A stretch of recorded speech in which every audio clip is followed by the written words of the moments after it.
Welcome to the Joey's Movie Blog podcast. I'm your host, Joey Strandberg, and today I am joined by Alex Madden.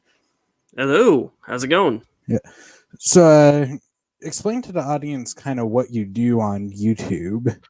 Yeah, I'm a huge lover of movies, as Joey probably is too. I really started my YouTube channel. It was a long time ago, actually. I started it in like 2014, really pan out, and then I rebranded it under a new channel, which is just my name. Do movie reviews. That I've really just been sticking to that, but I've been trying to branch out, do some Blu-ray hauls at the end of each month, trying to do trailer reactions. Unfortunately, they drop a lot of the time when I'm at work, so I can't get it up right away. Trying to do some more video essays, but it's mostly movie reviews of new releases, some classics, like if there's like an anniversary like this year, I'll be reviewing Hook, because that came out in 1991. Teenage Mutant Ninja Turtles 2. Stuff like I like doing a lot of anniversary stuff like that and reviewing a lot of stuff. Like I'm reviewing the entirety of the TV show Smallville this year. So yeah, on my channel, it's mostly just movie reviews. I'm trying to branch out to a lot of different avenues though, where I could go with the channel, with the stuff I just mentioned. So that's what my channel is all about. All right. So, on Twitter about a week ago, you shared a very interesting article Yes. about Best Buy laying off 5,000 workers as it shifts focus to online sales. Yep. And this is supposed to also have an effect on physical media. Yes. Yeah. So how do you think this is going to affect the future of physical media as a whole?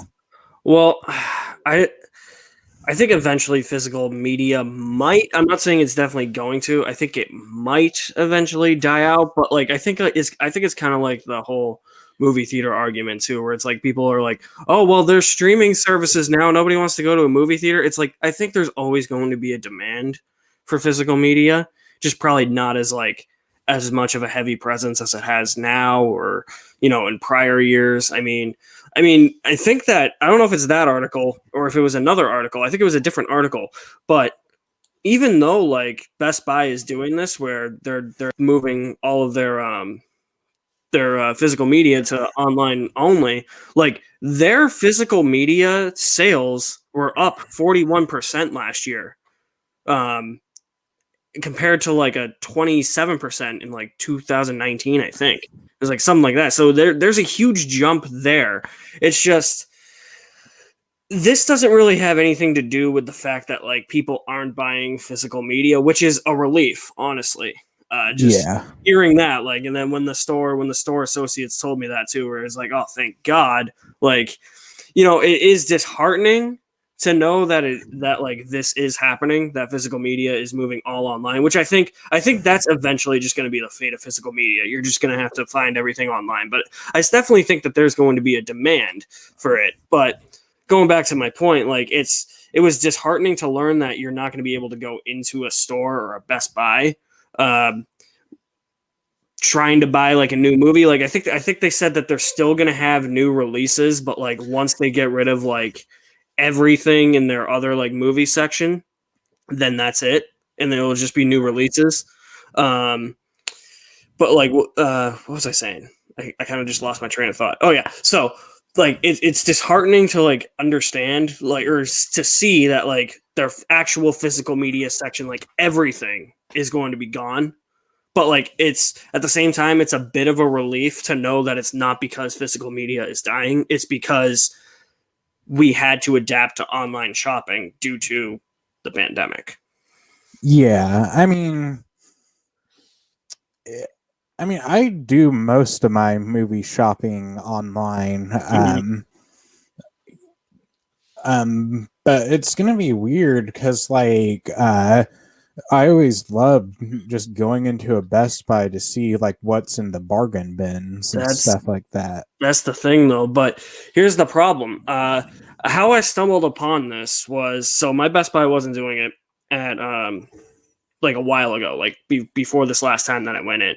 Um, there were a few Best Buys I know last year or the year before that started getting rid of physical media, and then that's where it started kind of to create a panic for me because then I went online, Googled it. Like there was a bunch of like Reddit threads where it was like, yeah, we work at Best Buy. Like I'm a Best Buy associate. We're getting rid of like physical media, and like some stores are getting rid of physical media. I was like, oh, well, there's the end of that. But um, my store like still like a few weeks ago, you still had like a pretty good selection. It wasn't the best selection. Like they used to have such a huge selection. Like the problem is that once they stopped selling CDs, they moved the movie section to an entirely different part of the store. So it was like they got rid of like 2 aisles worth of movies because they moved that to the other side of the store. They moved it near the video games. I don't know why, but like because they had way more room like where they used to have it. So it was like my Best Buy, you walk in, you kind of go to the right, and like you have like the new releases movie rack right there. Then you have like customer service and Geek Squad. Then you have the escalator to go up to the second floor that'll take you to the mall. You walk past the escalator, and like right to the right is where the old movie section used to be. Now you would do this to get there. Now you do the same thing, but you just take a left right after the escalator, like right after that section, and it brings you right to the video games, and that's where the movies were now. So it was just really strange for me, like how like sudden this happened. It's like I feel like they're trying to sweep it under the rug because I don't think anybody really knows about it, honestly. And so like when I went in there, I was like, whoa, like the whole section's like gone. Like because and then when I first saw that on Reddit, whoever pointed that out a year or two ago, they were like, yeah, like Best Buy slowly getting rid of them. They're just not telling anybody. So I was like, oh. And then now this happened with me, and it's just, yep, they're like the associates confirmed it. Yeah.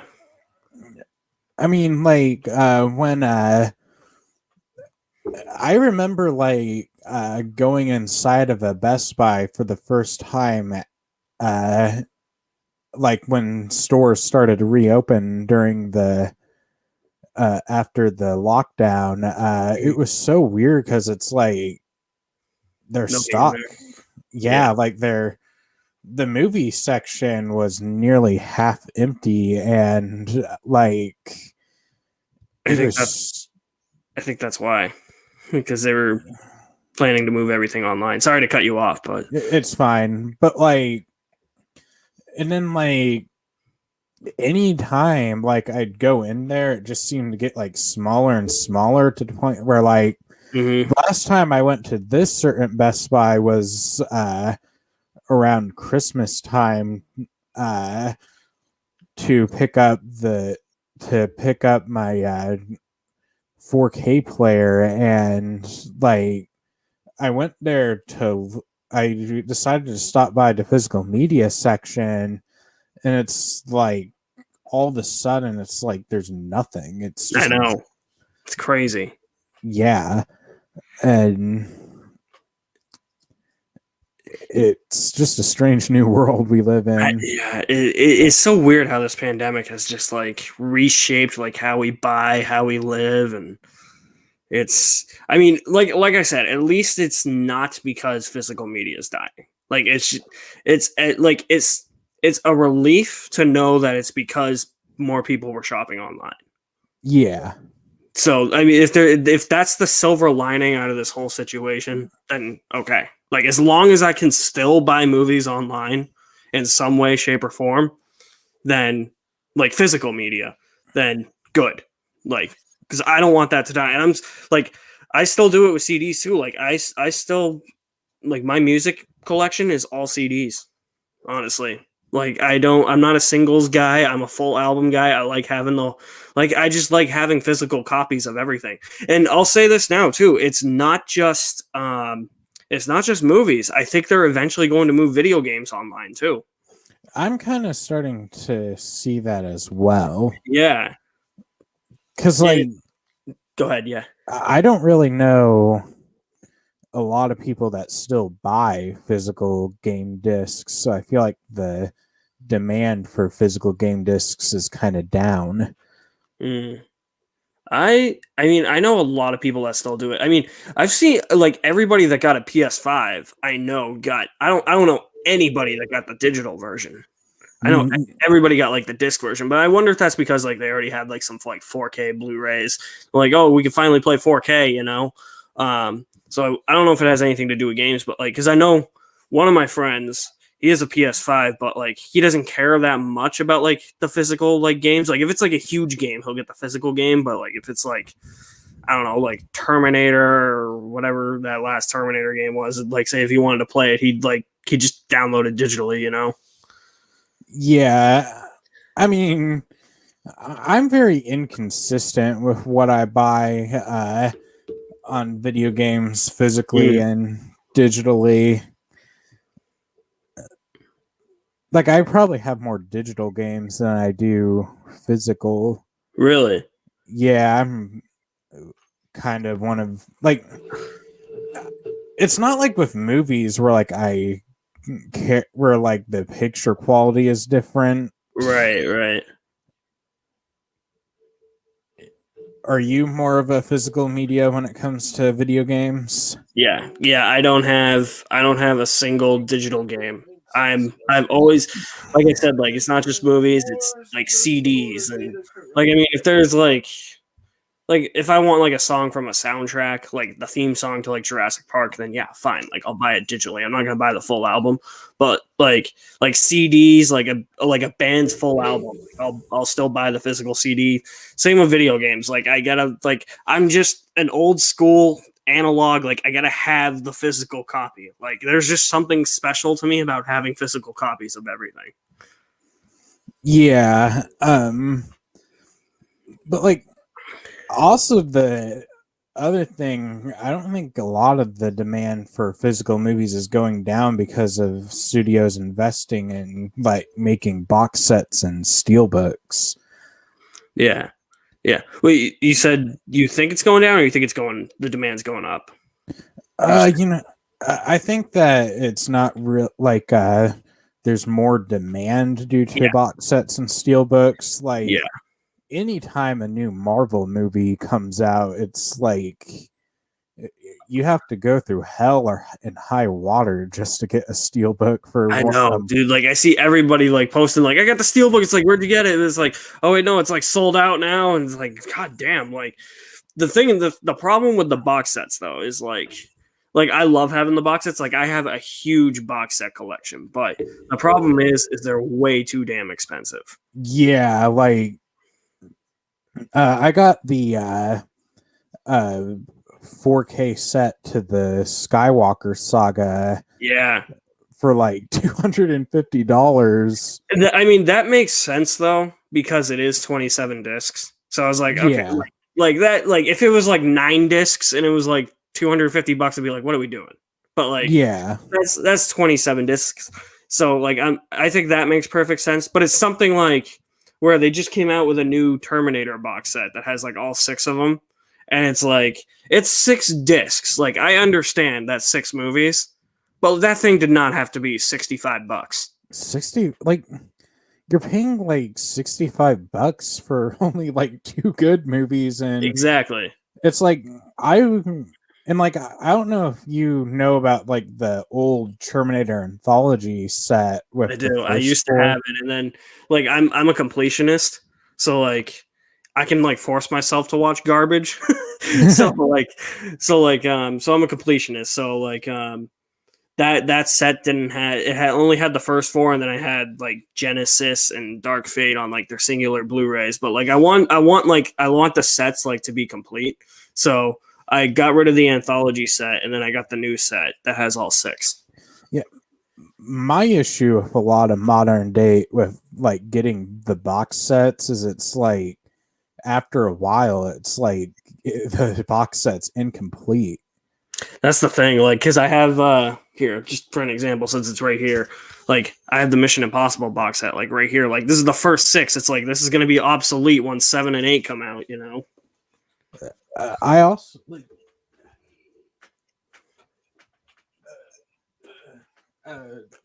I got the James Bond box set that's going to be obsolete whenever No Time to Die comes out. Whenever, yeah, who knows at this point. Yeah, like for that, I don't think it's going to happen this year. I think it's going to happen next year if the movie gets released this year. I think they're going to do a new box set and they're going to do a 4K box set. Yeah, it's going to be a lot of money though. Especially since next year is the 60th anniversary. And then like if they're doing like the Blu-ray plus 4K combo set, it's going to be a lot. That's like, especially with James Bond, like that's going to be 50 discs. Yeah, like at least maybe more if you have a couple bonus discs.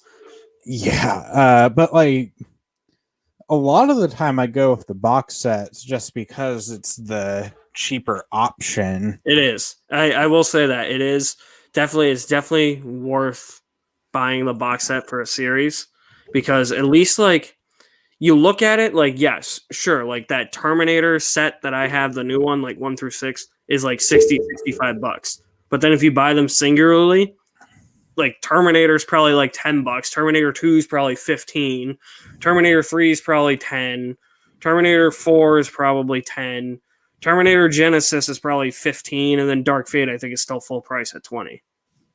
So it's like you are saving money. That's at least the benefit of it, but I mean they're still damn expensive. Yeah, like, and not to mention that I feel like a lot of studios as of late have kind of just stopped putting effort and do the whole just shove all discs in an Amaray case thing. Mm-hmm. I noticed that the Disney. Hold on, let me pull it out. It's right on top here. I don't know if you know about this box set, but Disney just did a. This is about. I think this is 11 discs for the Toy Story collection, and like I am expecting better than just a regular blue case. You know? Yeah, like. I did not know about that box set, but like, yeah, I just like they're not even box sets anymore. They're just collections. Right. And I think that's what they're doing. The box sets that I love, I don't know if you have them, but like the Bourne Classified collection, the Indiana Jones Complete Adventures, is that it? The Fast and Furious 8 collection, like the ones that come in like actual books, like I love those. Yeah, I have a few of the book style ones. Like, yeah, I love those. Right, look, this Star Wars, like the Skywalker saga, does it similar. Yeah, not exactly like that, but similar. You know, but like the Alfred Hitchcock. I don't have that. I need to get that. Is that like the book style? Yeah, like it opens up. Yeah, see, yeah, those I love those.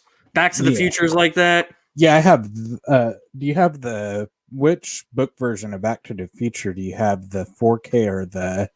I have the regular Blu-ray, but it's the newer version, like the one that just came out. Are you not into the whole 4K game or something? Like, no, I'm starting to get into 4K now. I'm gonna start like upgrading my collections to 4K. Like I already did it with like this is the Matrix 4K collection. I don't have that. Box set. Like I only like I got the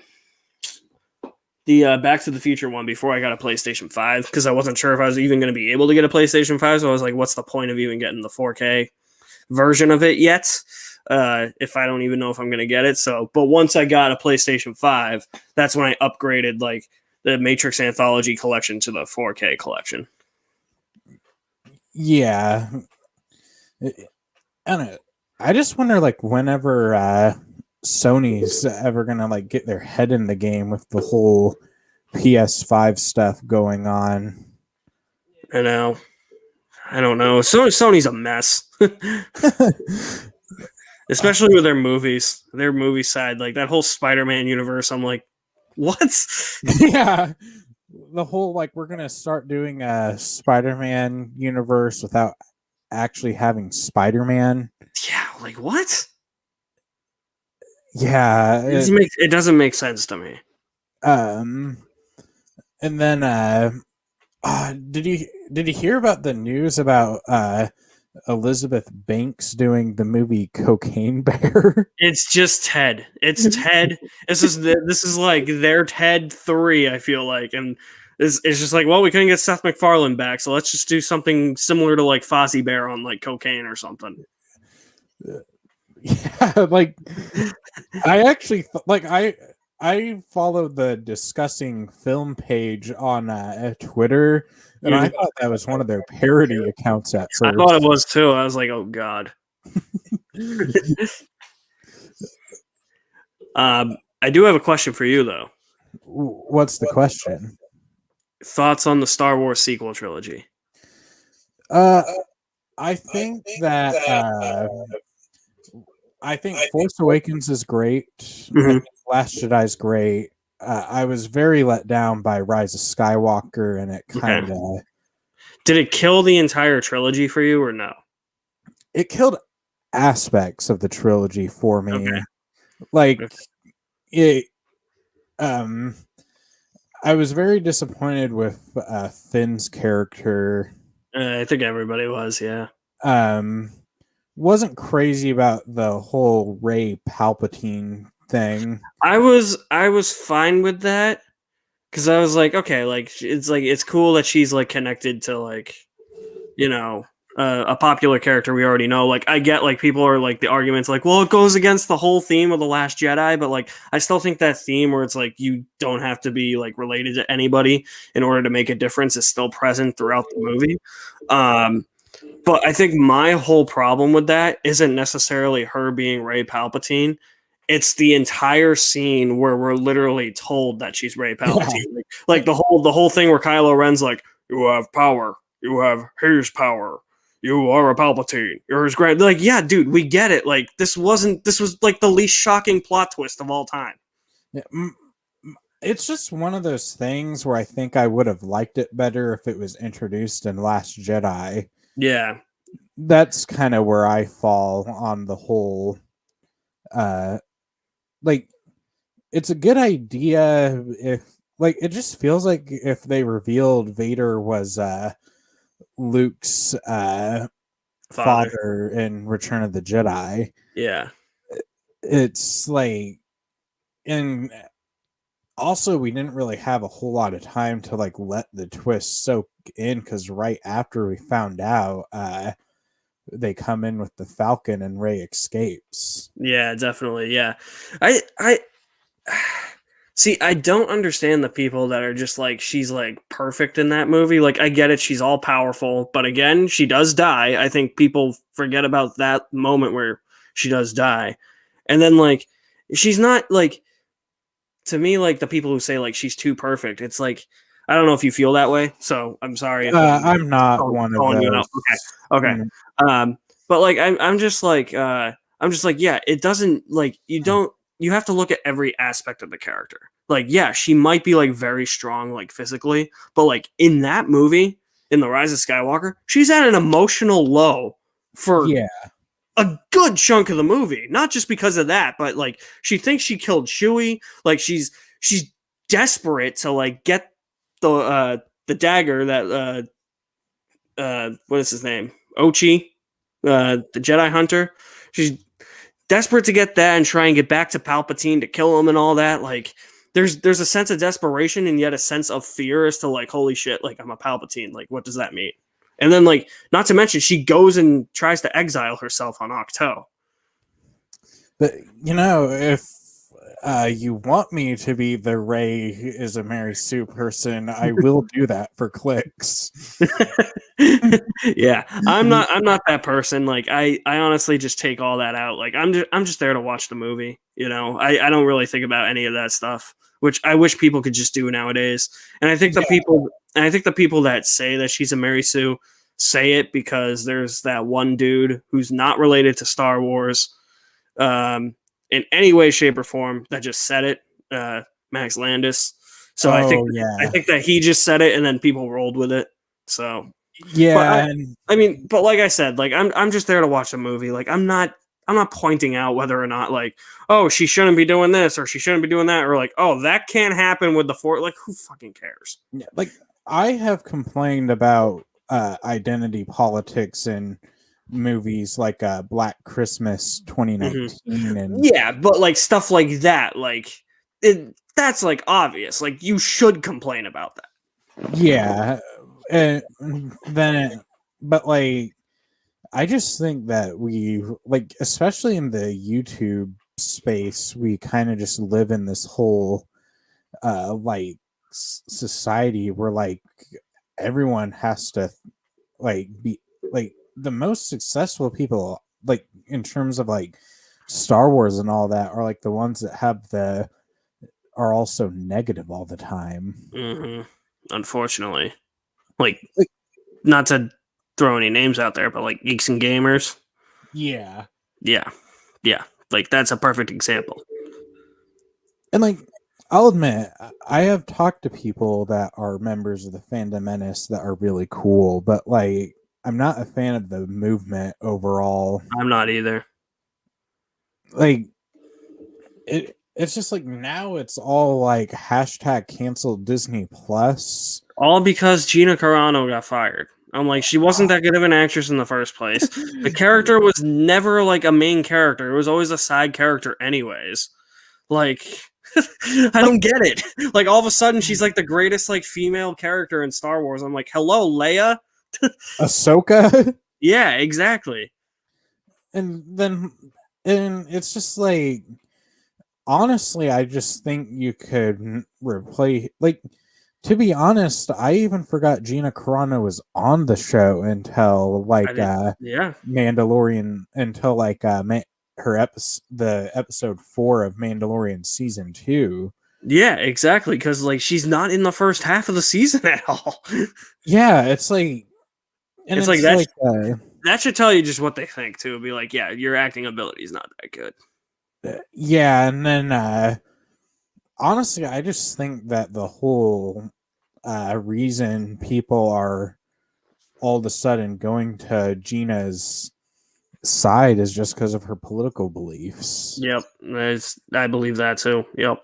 It's it's like they complain about Pedro Pascal's political beliefs. Yeah, but they literally told him to stop, and he stopped. Yeah, and She didn't. and then she like she was tweeting out a lot of conspiracy stuff. Yeah, that was weird. I don't know what goes through these people's heads sometimes. Like, I cannot wait to read the held for review comments just to see the whole hashtag cancel Disney Plus stuff. Because it's like you can't even go into a Star Wars comment section anymore without seeing. dude, like on Facebook, it's I don't know if you got Facebook, but it's everywhere. Like they'll literally like the official Star Wars page will post something about the High Republic, and then people will be like, "Oh my god, like this character's a rock. Like how much more stupid can Disney Star Wars get?" I'm like, you do understand that Disney Star Wars gave you the Mandalorian, right? Yeah. Like Well, your so perfect, precious show, which I do really like, but I'm gonna say is not perfect. I Sorry, agree. people. The narrative structure is not great, in my opinion. Like how it's just planet hopping to go find some people who then say they can't help him. So then they send him to another planet. Oh, I can't help you. Oh, go to this planet. Yeah, no, that gets boring after a while. But the overall story is great. But, it's just that structure. I'm like people just put the Mandalorian on like so high of a pedestal. And it's like, no, like it's not perfect. Yeah, like I love I like, but I don't love season 1 of Mandalorian. Mm-hmm. But I love season 2. Yeah, season 2 was great. But yeah, like I remember when Mandalorian season 1 came out, I enjoyed it, but I wasn't, and like I love certain episodes of season 1. But I didn't hold it to this like super high, like greatest thing since sliced bread type. Yeah, right. I know. It's like everybody's just like, this is the greatest thing since the original. I'm like, no, it's not. It's like, Yeah, like it's good, but it's not amazing. Like it's like I don't know. I'm not taking anything away from like Dave Filoni or Jon Favreau because they did make a really really good show, but like it's not perfect. yeah, Like nothing is. and then season 2, I went in with kind of tempered expectations when it came to it. Like I knew I was gonna watch it, and I was curious to see what the plot was. But like, and I was mainly excited because of. I was also excited because of Rosario Dawson as Ahsoka. Yeah, she was really good as Ahsoka. Yeah, and like Ahsoka is, I don't know if I would say she's my favorite Star Wars character, but she's up there for me. And like, and I'll be honest, like I did not like episode 2. Is that the one where the giant spider? Yeah, it's basically like Harry Potter or Lord of the Rings. I wasn't a fan of that episode, but then and then I liked but didn't love episodes 3 and 4, but then everything like chapter 5 and onward are some of my favorite Star Wars ever. Yeah. The Ahsoka episode is that was, I think that's like the one episode of the show that's like perfect. Yeah, it's my favorite episode. And then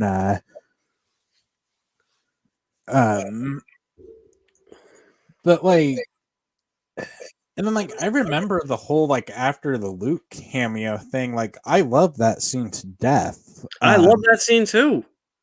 But like everyone was all like, they finally taught Rian Johnson what we wanted, and it's just like, it shouldn't be about what you want though. It should be about what betters the story and what best suits the story. It's not, that's like saying in Endgame how I want every Avenger to interact with each other. Like, yeah, sure, they were all in one scene. None of them even talk to each other though. Like barely. Like they did that whole thing. That was a whole deleted scene in Endgame where like they were literally like in a moment of chaos, and then like Tony Stark was going around to like every single one of them and like yelling at them and being like, "What are you gonna do? What are you?" I'm like, this feels super goddamn forced. I'm so happy that they cut that. Yeah, and like my whole thing was like, like, I mean, it would have been cool to see Luke do what he did in Mandalorian and Last Jedi, but to me, I think Luke's story in Last Jedi was great. And then thank you.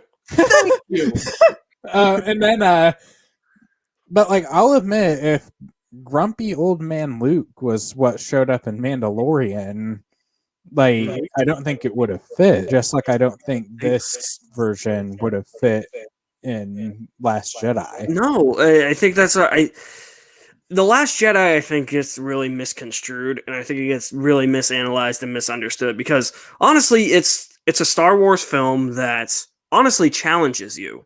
Like it does all of like, it's not subverting expectations for the sake of subverting expectations.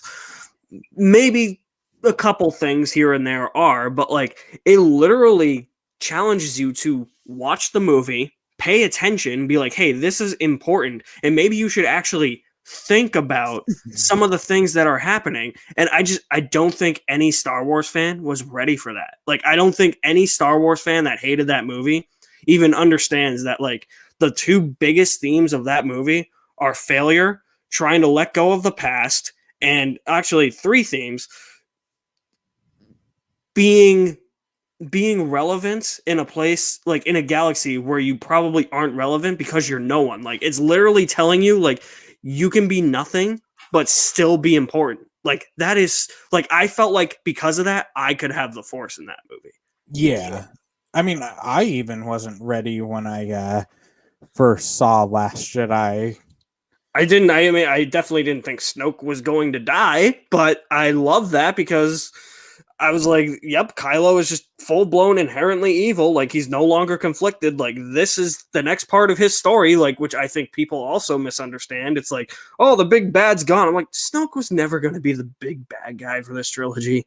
Like, sorry, but it was always going to be Kylo Ren. Yeah, I mean, I wish that they just stayed on the path where Kylo was the big bad instead of just bringing back Palpatine.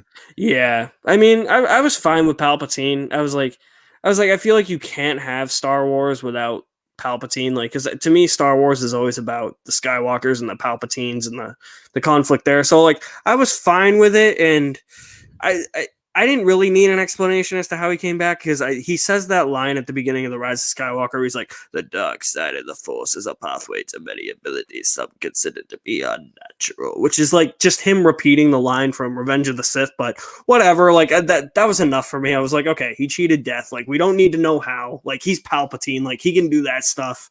He figures it out somehow. Like, it was totally fine for me. Like, I didn't need an explanation. And there is an explanation too. Like, I mean, Beaumont Kim literally says, like, oh, dark side magic, cloning, secrets only the Sith knew. So it's like, oh, he cheated death by cloning himself, you know? So, but like, yeah, I didn't really need an explanation. I was fine with Palpatine coming back. Like, I was just like, oh, like, at least we got to hear him say, do it one more time. Yeah. Yeah. The sequel trilogy is one where I can't really think of my thoughts overall, just because it's so, like, there's so much that I like about it and so much that I dislike about it. And Yeah, something I think what I dislike about it, like, I'll say this right now, I either love or like all three movies. Like, I really like The Force Awakens, love The Last Jedi, and I like The Rise of Skywalker in, like, the way where it's, like, entertaining. The Rise of Skywalker is by far the least, like, good out of the three. Yeah, like, it's definitely the weakest one. But, like, I'm not gonna go out of my way to say, like, I'm not even mixed on the movie. Like, I have a lot of problems with The Rise of Skywalker, but, like, for me, the good outweighs the bad with that movie. It's just, I was having a goddamn fun time with that movie. You know, like, just watching stormtroopers zip around in the Pasana Desert, them going on, like, this Indiana Jones fetch quest where I was like, okay, this is Star Wars, not Indiana Jones, but this is still fun. You know, the entire third act, like, Rey confronting Palpatine on Exegol with mixed with the battle on Exegol between the Resistance and the Final Order, I thought was amazing. So yeah, I mean, there's the humor is also underrated. I mean, C-3PO is great. The whole Han Solo scene. Yeah, that scene was one of the best scenes in the entire sequel trilogy. I mean, like, so what would you say are your 5 favorite scenes in the sequel trilogy? I think my number one favorite scene is Rey and Kylo versus the Praetorian Guards. That scene is just beautifully choreographed and crazy action scene. Like, what they're able to do with the lightsabers in that scene is amazing. It's some of my favorite lightsaber action that I've seen. My second favorite scene is probably the Luke and Yoda scene in The Last Jedi, where Yoda whips him into shape. Third favorite, probably the Han and Kylo scene in The Rise of Skywalker, which is like the mirror of what happened in The Force Awakens, but like Kylo, like, reliving that memory and wishing he had done it better, you know, or that way. I thought that was really well done. I also really love the Falcon chase on Jakku in The Force Awakens. Yeah, that's a really great sequence. And honestly, I really don't see this talked all that much. Or I don't see this talked about all that much. The Battle of Crate. Like, I get it's not really a battle, but like the idea of it, I love it. Like that entire sequence is just it's so great. And Luke force projecting himself across the galaxy to face down Kylo Ren. Perfection. That is pure Luke. The way a Jedi should use the Force, anyways. Just nailed it, you know? So I'm thinking I'm gonna go with the throne room scene, Mm-hmm. the scene when like Ray first uses the Force to grab the lightsaber and Oh, Force when it goes like Awakening. zipping past Kylo? Yeah, that, Yep. and then Luke on Crate, Luke and Yoda. Yep. Uh, I don't know what I'd pick for my number 5. I guess I'm just gonna throw the Han and Kylo scene from Rise of Skywalker. Yeah. Yeah. All great scenes, man. And I definitely think within the next like 10 to 15 years, the sequel trilogy will be looked at in a more positive light. Because, I mean, think about it. Like, the prequel trilogy was reviled for about like 15 years. Yeah, So, like, I think it's just going to take time for people, you I know? mean, like now I see the prequel trilogy being uh Great. treated. Yeah. Yeah, like, and like I respect aspects of the prequel trilogy. Mm-hmm. um I don't like Attack of the Clones that much. I hate Attack of the. I can tolerate it as a Star Wars movie, but as like a movie as a whole, it sucks. It's terrible. Phantom Menace is frustrating for me. I love Revenge of the Sith. Yeah, Revenge of the Sith's great. um but yeah, like I don't think and I think things were handled a lot better in the Clone Wars TV show than in the prequel movies. And that's my thing. Like, I shouldn't need supplemental material like that to like improve a trilogy. Yeah, I think that like my favorite stuff in the about the prequels is in the Clone Wars series. I haven't. I started watching it. I'm on like season 3. I can't get into the Clone Wars, man. You are you you need to, there's like episode guides where like they cut out all the filler episodes and Okay, yeah, I've just been watching them like all through. Like I'm literally at season 3, like the premiere, and I'm like, I think I've fallen asleep during the premiere like 7 times now. yeah, it's one of those shows where like uh it doesn't need 22 episode long Yeah, seasons. I mean, at least they're only 20 minutes. You know? Yeah, but like I'm one of those people that I just hate long season TV shows. Yeah, so I a lot of cable network TV shows do that. Like anything on the CW, it's gonna be 20 episodes. I like my biggest issue with the Arrowverse is like it's so hard to keep up because of the 22 episode long things. Dude, I tried to get into that. Like I watched the first 2 seasons of Arrow and I just dipped out. I was like, after watching 10 years of Smallville, like this is not anything like remotely close. Like I get it, like Smallville's completely different. And like it was an early 2000s show, whereas like Arrow came out in like the 2010s. But like I'm just like nothing holds a candle to me for Smallville, because like Smallville was like what I grew up with, you know. So it's like watching those shows now, it's like I get like the special effects are a lot better now, because I've heard the Superman and Lois show is actually really good, so I might Yeah, check me that out. too. But I was watching my cousin said he was watching a fight scene from that movie that show. Hold on one second. And he was like, man, like the effects have improved from like Smallville to now. He's like, that's like Man of Steel level like special effects.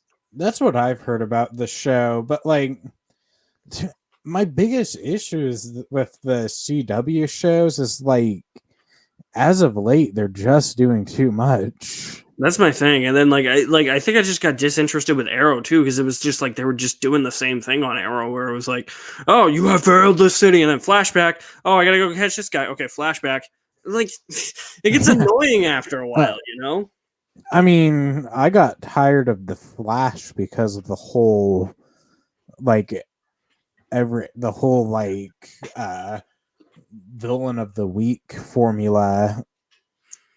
Smallville did that at first, but that only lasted for like 2 seasons, and then even when they did it in like season 2, they made sure that they had like an actual like running story throughout the season. Well, it's like they have a running story, but they have these filler episodes that have nothing to do with and it's like with show like I don't know if you're into Game of Thrones or not. I watched it, yeah, and I'm one of those people that's slightly more lenient on season 8. Yeah, but like I liked how how the except for seasons 7 and 8, I like how they're 10 episode long seasons and they don't have filler episodes. Yeah, because you really can't with Game of Thrones. Yeah, it just and like it makes the show so much more bingeable. Exactly, like something like Game of Thrones, you can't afford to have a filler episode. Like even if it feels like it's a filler episode, like it's important because you probably know somebody's going to get ganked at the very end. So yeah, people are going to die no matter what. The Red Wedding was an interesting story. I knew about that because I started I think I started when like after season 5 aired, like binging it. I knew about that. I just didn't know who died. So I was like, oh, I think this is the Red Wedding because people are getting attacked. And then what's his face? Rob Stark dies, and then his wife and who's pregnant just gets stabbed. I'm like, oh shit! Like holy shit! Like they just killed an unborn baby. Like I'm not surprised because the show does like anything, but like damn. Well, like for me, it was one of those situations where like I'm not very familiar with like I've never read any of the books. I haven't either, and here's why: they're 1,300 pages. And I remember like the Red Wedding, like I knew something was going down, but I didn't know what was going down, and like so like I was on like the edge of my seat for the majority of the episode. Yeah, like and like no scenes, like you can't have a wedding scene and expect me to be on the edge of my seat just because something might go down. Well, here's my thing with that episode. It's like everything was going like way too like perfect. I was like, this is I was like, there's something up here. Like something is going to happen.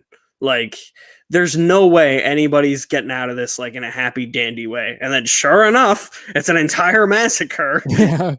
And like the other thing, like I don't know if you have this thing with the character Walder Frey, but like I could smell him through my TV.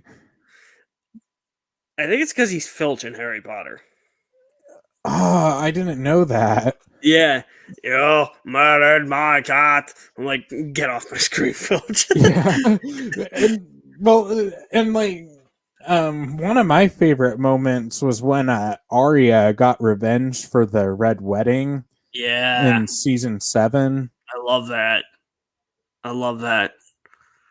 So good. That whole face thing with her though went nowhere. Yeah, I really wish like that was some like I don't hate season 8 like some people either. Do. I'm mixed on it, but I'll get I understand what why what happened. Like I think what happened made sense. It was just how we got there. It was really rushed. it was one of those times where, like, I think they needed more episodes to develop Yeah, stories. they definitely needed like another episode or two or another season. Oh yeah, yeah. Like, I think Game of Thrones should have been 10 seasons long. Yeah, you think so? Yeah, I think, have season 8 be dedicated to like the Winterfell stuff. Hmm. Have like a season building up to Daenerys's madness, and then Yeah, have an entire like season of just Daenerys being this. yeah. Uh, I agree with that. Yeah, like, and then like going into like the whole like, oh well, they shouldn't have made Daenerys the villain. I'm like, I think that was going to be a given. Like, I think that's what yeah, it was building up to anyway. Like, I'm fine with her turning Mad Queen. I just think it was too sudden. yeah. It didn't really like. And did you notice nobody had a problem with season 8 until the big White Walker battle episode? Yeah, like, I mean, like, I was late to the party when it came to that episode. Hmm. And I heard a lot of people complaining about it being very dark. I could see Which, fine. yeah, I mean, I'll admit it looked terrible at times. Yeah, Um, there were like some scenes where I feel like they sped up the footage too. Because like all of a sudden I saw Daenerys, and I was like, is that sped up? Like the yeah, post production? Like, and gee, I don't know, like, I don't know if you watch Screen Rant's pitch meetings I with don't know. Ryan, but like the pitch meeting for that, I think, is actually how the pitch meeting for season 8 went. Like, like it's like I just wonder if like they even offered more episodes, and then the They did. writers just the Yeah, writers just said nope. HBO did. It's been a known fact out there that HBO offered more episodes, and then they're known as D&D. D&D were like, no, we want to end it at 6 episodes That's because they were moving on to Star Wars, and then look what happened with Star Wars. They get fired from Star Wars. because of like, was it because of season 8, or like I heard they had a Netflix deal as well? I think it was both, but I think it was more because of the backlash from season 8. Yeah, I remember. Like, I actually had forgotten. Like, I had forgotten they had signed on for a Star Wars project. To be Yeah, honest, and then I was hearing about that, and I'm like, ugh, I don't know about this now. which might be a good thing because anything David Benioff touches, movie wise, not that good. What Like else? Gemini Man, Oh my no. god, He was a co-writer on X-Men Origins Wolverine. So I'm like, yeah, keep him away from Star shoot, Wars, please. Thank you. God, like, I just find it funny how like Game of Thrones, like, I remember I got into Game of Thrones because it was one of the more, like, it was one of the shows where like so far, like, I started around season 6 was I think that airing. I think that's when I started too. Um I had heard nothing but great things. But it's like all I hear now in the conversation of Game of Thrones is how bad season 8 is. Yeah. Well, I think the problem is that I don't know if it was season 5 or if it was like right when season 6 began. It was one of the last seasons where they went past like what the books because the newer books weren't even published. I'm a firm believer we're never going to see the light of day on those books. George, I'm probably going to be like in a nursing home, and you're going to be I you're don't going to think they're be going to be released in my lifetime. a skeleton on this monitor. and, Like, then yeah, all of a sudden, just like we get a notification, the book drops. Could you imagine? Yeah, Just like 30 years from now, it's like George R.R. Martin has passed away, but somebody found his manuscripts and decided to finish the book. Yeah. That's the thing. Like, he's like, yeah, I'm working on it. Yeah, I'm working on it. It's like, you've been working on it for 10 years. Just finish it. Yeah, I remember the, like, and I guess, like, I don't know exactly what it's called, but Paul W.S. Anderson is adapting one of his other books. Yeah, I saw that. And anything he touches, I'm like, no. I remember when I found out, like, they were turning one of George R.R. Martin's books into another movie. I got excited. Then I saw the name, and I'm like, like, Paul W.S. Anderson being on a, like, hearing that name attached to a movie. Yeah, and very few directors do that to me. I know, dude. Like, it's sad that his best movie is Mortal Kombat, and that's not even a good movie. That's more of a cult classic, but like, yeah, it's I watched that version of Mortal Kombat for the first time like a few days ago. That has got to be the most 90s movie I have ever seen. Yeah, I just want, like, I don't know if, like, if they've done a pitch meeting for Mortal Kombat, but like at the pitch meetings, in Screen Rant's pitch meetings, there's times when, like, he's like, the producer guy's like, so you have a 90s movie for me?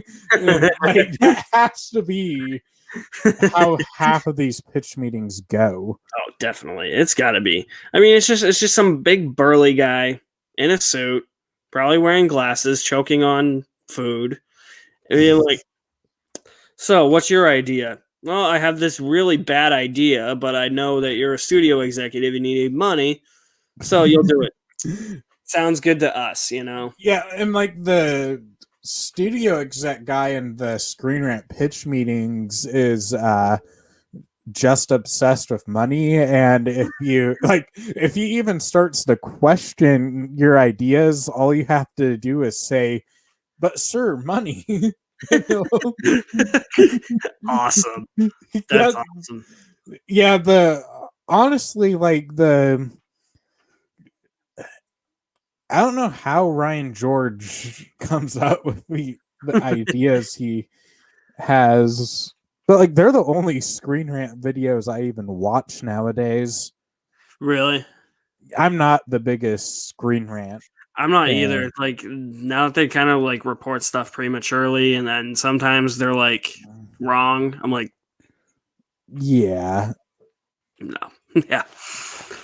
Only reason I'm subscribed to their channel is because of the pitch meetings. So it's like, and I'm not crazy about their clickbait headlines.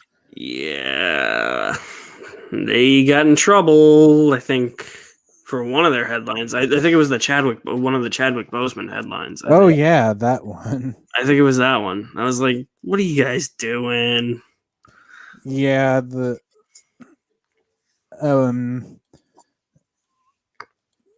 I just, they're better than We Got This Covered. Yeah. Oh, yeah. I hate We Got This Covered. We Got This Covered will report everything wrong, and then they'll report on something and be like, the sources who told us the such and such was going to be in such and such, and they were right. I'm like, those sources never told you anything. Like, you're just making this up now. The only time I've seen them actually have a source that was Doomcock. That was their, like him. Yeah, I don't even trust, like, Doomcock doesn't have any sources. He has an agenda. Yeah, that's the thing. It's like they're sources, dude, trust me. Yeah. And like, Doomcock is one of those people that, like, I just like I could see the biasness in him. Yep, Like exactly. I know biasness when I see it when it comes to reporting.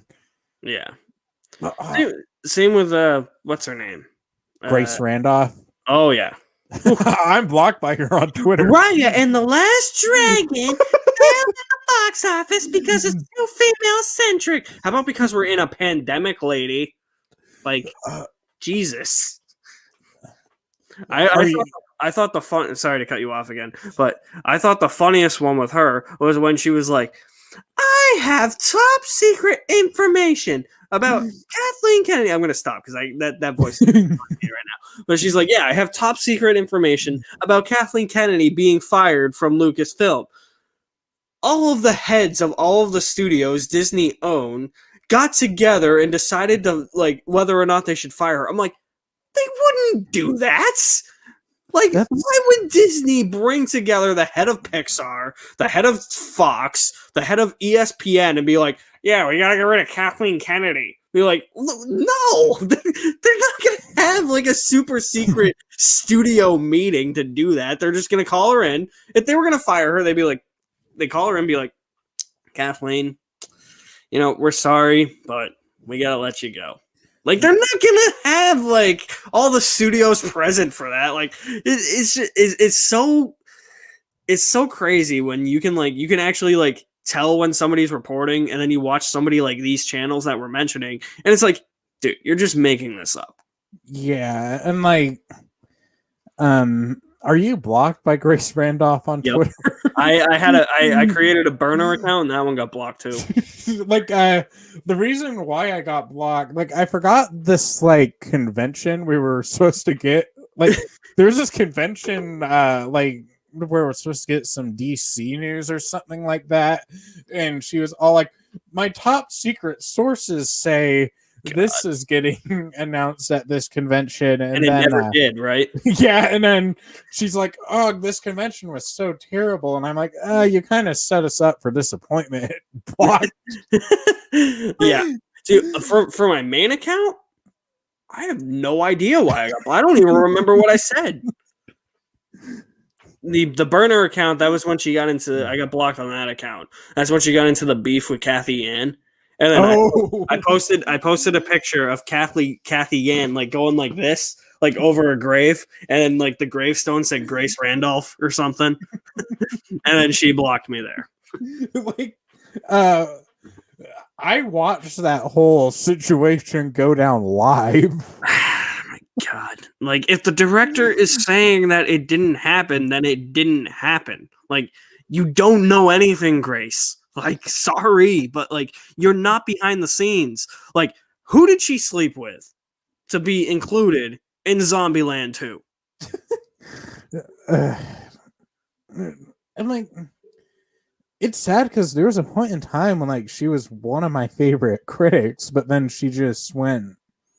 Like, I don't even remember when it was whenever Batman versus Superman came out was when, and she started this whole anti DC agenda thing. Yeah.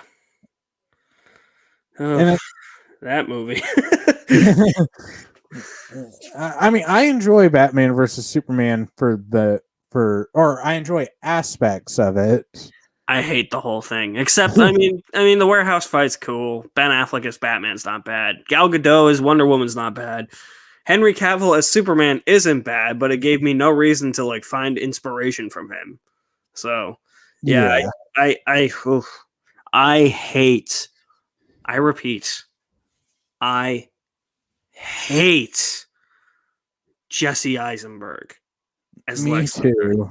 That I don't even call him Jesse Eisenberg anymore or Lex Luthor. I just call him Pipsqueak because that's what he sounds like. Yeah. Yeah, just honestly, I just think like Grace Randolph made that whole like. There's a lot of critics that make, or well, like fandoms just make They just make everything worse. Yeah, it's like I remember Wonder Woman 1984 came out.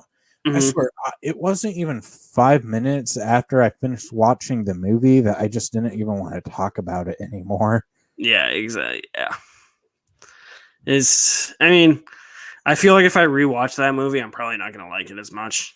I think I liked it because I saw it in a theater. I was like, oh my God, theaters are open. And then 2 weeks later, they shut down. Yeah.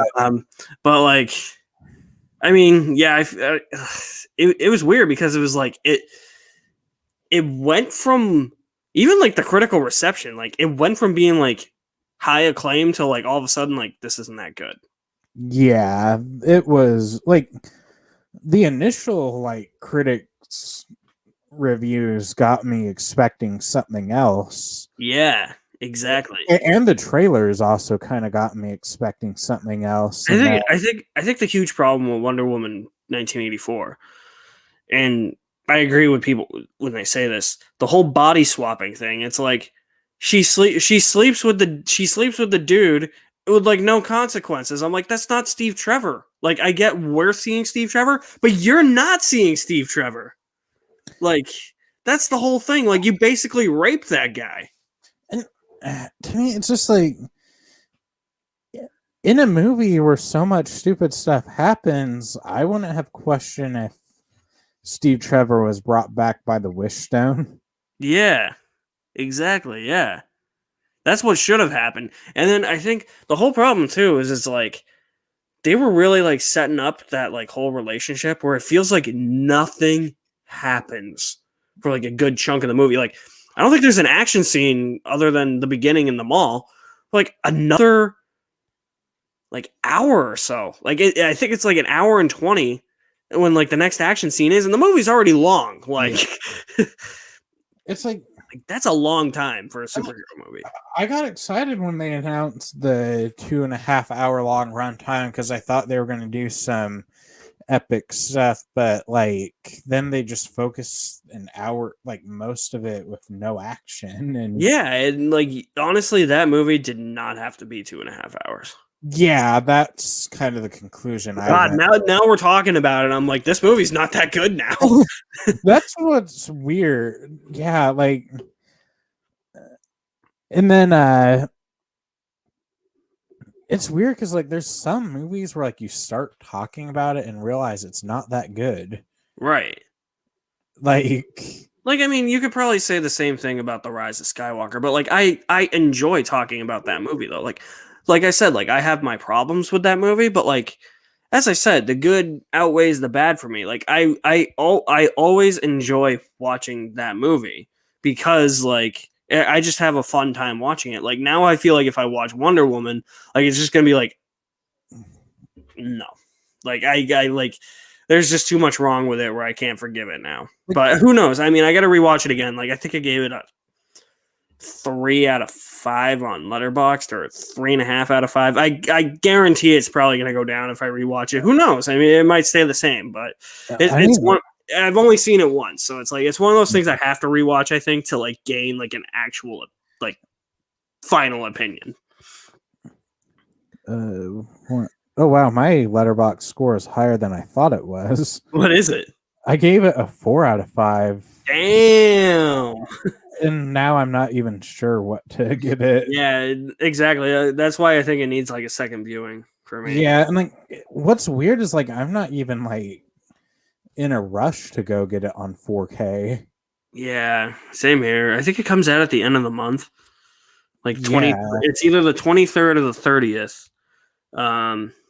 Because I'm a huge like release date, Blu-ray release date guy, so I kind of know when like everything's coming out, like based off like memory. I think it's the 30th. It's coming out. Yeah, it's weird because like before the pandemic, I used to be that guy, but like now I kind of just buy things. It's kind of hard now to like keep track because it's like there's nothing out. Yeah, I'm like, I mean, like I haven't really been buying a whole lot as of late because just nothing of interest has come out. Like the last stuff, like I haven't bought movies. I didn't even buy a single Blu-ray last month because just Wow. I've only bought one this month, and that was Mortal Kombat because it was like $5 at Best Buy. The limited movie section that they had. the last thing I've bought, like, in was the Seven Samurai. Oh, is it a Criterion? Yeah, Yeah, I heard that one's expensive though. I got it for like $45. Jesus, Yeah, Criterion's already expensive, but yeah, that's there's a reason why I only have 3 Criterions. pricey. Yeah, like I bought like a couple of them when I went on vacation back during the summertime. Mm-hmm. Um, and then I bought Seven Samurai, and it's just like, and it's like it's something I want to collect more of, but like, Me too. and like I see people, and it's like some of their box sets look cool, but not $200 cool. Yeah, which ones do I have? Yeah, Benjamin Button, um, The Irishman, Marriage Story, and The Elephant Man. Those are the ones I have.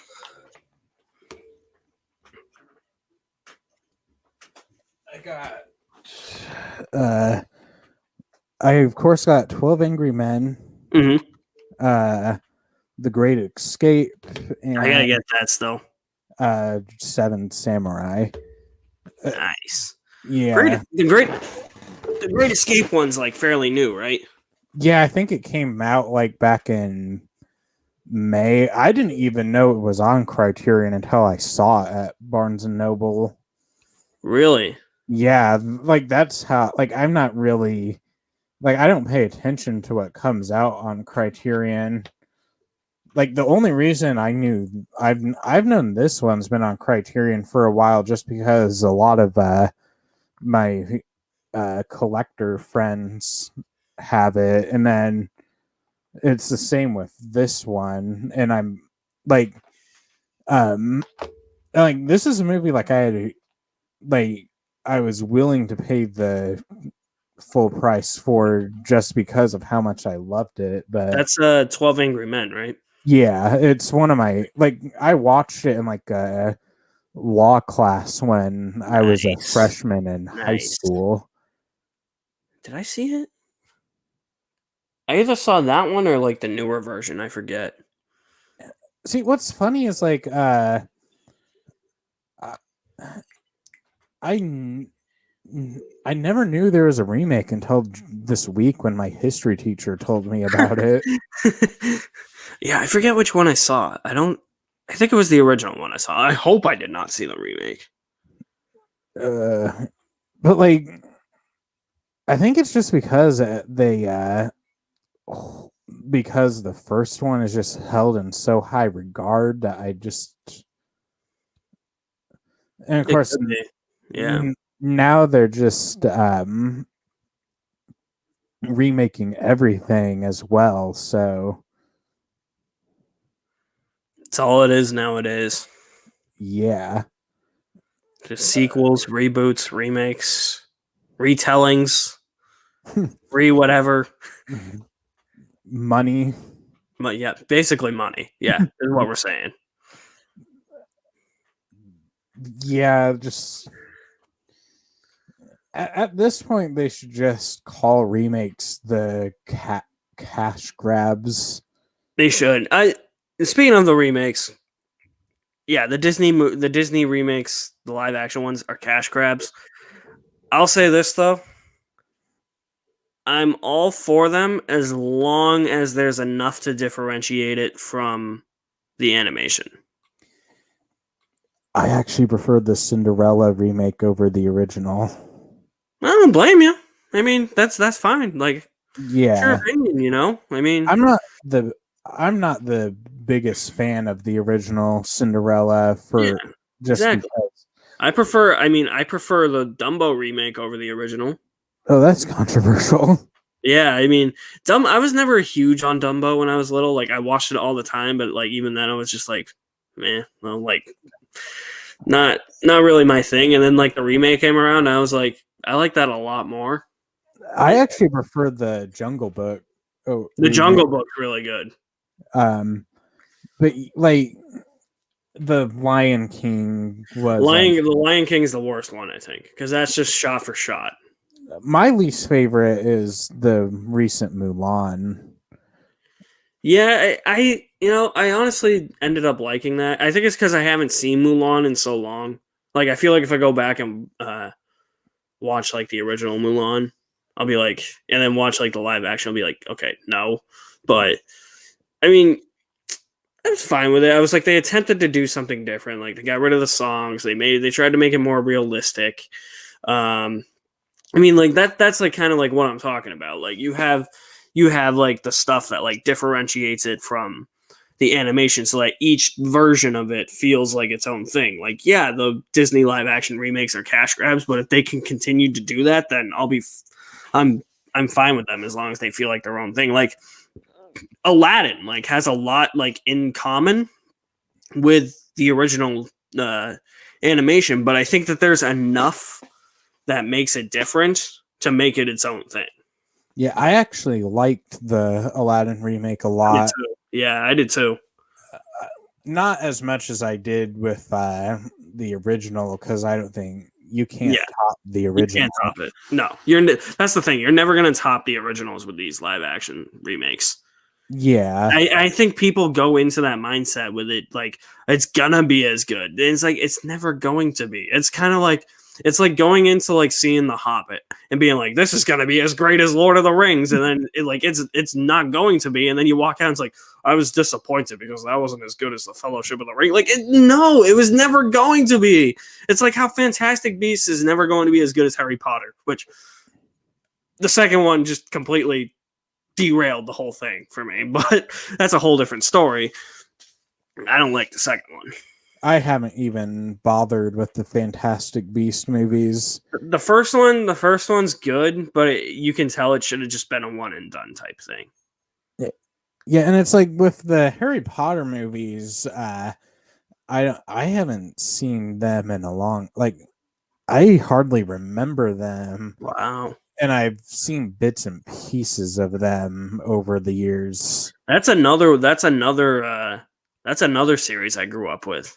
Harry Potter, 2001 to 2011. My I was I was 7 when the first one came out. my younger sister's big into Harry Potter, so I've seen parts of them through her. Um, I do need to go out and buy the 4K set when I get a chance. I have the Steelbook set. The steelbooks look gorgeous. Yeah, it was a Best Buy exclusive, so I don't think they sell it anymore. But Yeah, I don't think they do either. But like, I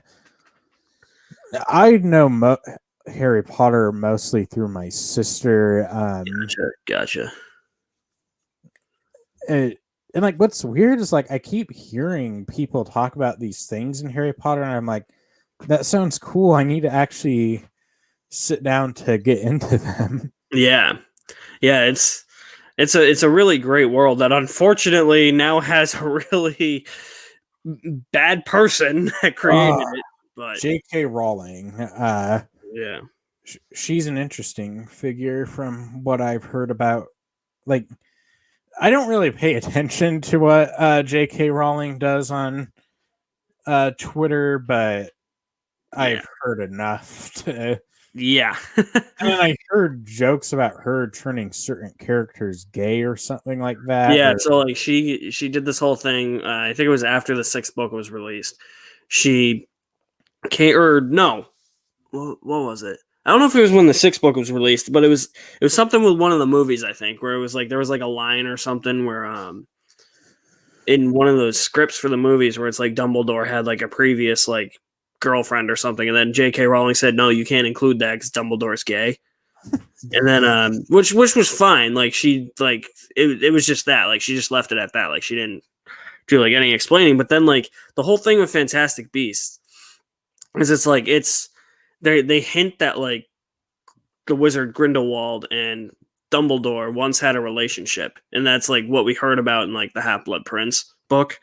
And what ends up happening in the Fantastic Beasts movies is like you know that they're gonna fight each other, but like they can't because they have this blood pact.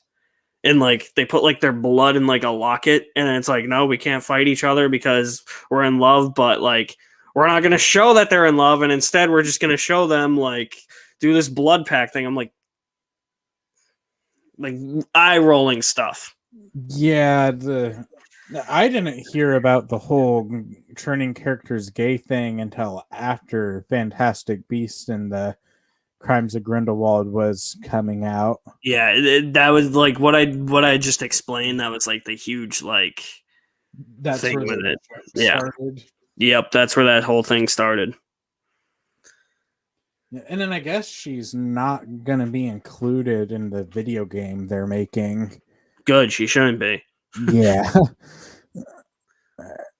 So it looks like we've been going for an hour and 20 minutes. I think we should. That was quick. Yeah. These things go by faster. Like when I'm going on my own, it just feels so long. I know, that's the thing. It's like, man, like I just did a couple of reviews. Like as I said, like I'm reviewing like all the Smallville seasons. I brought my cousin on. Like, dude, it felt like we talked for like probably like almost an hour about season 2. It felt like it was like 10 minutes. Yeah. But so I think before we go, you should let the audience know where they could find you. All right. So you can find me on YouTube. My name, Alex Madden. You can find me at my official website as well, alexmaddenmovies.mystrikingly.com. All of my social media links are there. That's just an easier plug to use since all of my social media accounts have different handles. So we'd be here all day if I gave you all my handles. So just go to that website, alexmaddenmovies.mystrikingly.com. Scroll all the way down. All of my social media links will be there. All right. Thank you guys so much for watching, and I'll see you guys next time. Thank you.